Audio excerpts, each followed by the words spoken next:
అందరికీ నా ఉదయపూర్వ నమస్కారాలు. ఈరోజు ముఖ్యంగా తణుకు పర్యటనలో ఈ ప్రెస్ మీట్ ఏర్పాటు చేయడానికి ముఖ్య ఉద్దేశం మేము ఒకటే కోరుతున్నాం. అన్ని రాజకీయ పార్టీలకి రాజకీయానికి ఆధ్యాత్మికకి బుడి పెట్టొద్దని చెప్పి మనం చేసుకుంటున్నాను. ఈరోజు మనం చూసినట్లయితే ప్రతిరోజు ఈ లడ్డు వ్యవహారాన్ని చాలా ఘోరాతిఘోరంగా వ్యవహరిస్తున్న అన్ని రాజకీయ పార్టీలు. దీనికి ఇప్పటికైనా స్వస్తి పలకమని చెప్పి మనం చేసుకుంటున్నాను. ఎందుకంటే భగవంతుడితో ఆటలు వద్దని చెప్పి ప్రతి ఒక్క రాజకీయాన్ని కోరుకుంటున్నాను. ఈవేళ కలియుగ వెంకటేశ్వర స్వామిని మీరు ఎలా చేస్తారంటే మీరు రాజకీయం కోసం భగవంతుడితో కూడా మీరు ఆటలాడుకుంటున్నారు.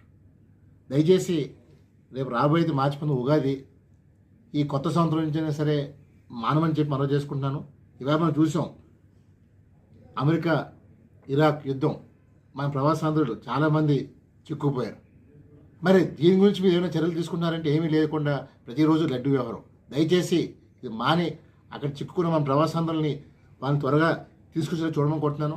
ఈవేళ వాళ్ళు చాలా ప్రాణభయంతో ఉన్నారు. ఎందుకంటే ఎప్పుడేం జరుగుతుందో అర్థం కాని పరిస్థితుల్లో ఉంది. మొన్నే చూసాం కొరియా వాళ్ళు సపోర్ట్ ఇస్తున్నారు, అలాగే నిన్న రష్యా వాళ్ళు కూడా మేము సపోర్ట్ ఇస్తామని చెప్పి మద్దతు పలికారు. మరి ఈ పరిస్థితిలో ఏమవుతుందో అర్థం కావట్లేదు. మరి రష్యా యుక్రెయిన్ యుద్ధం 4 సంవత్సరాలు ఇంకా యుద్ధం ఆగలేదు. మరి కొత్తగా ఇప్పుడు ఈ యుద్ధం అంటే ఈవేళ ఎకానమీ పూర్తిగా పడిపోతుంది. ఈవేళ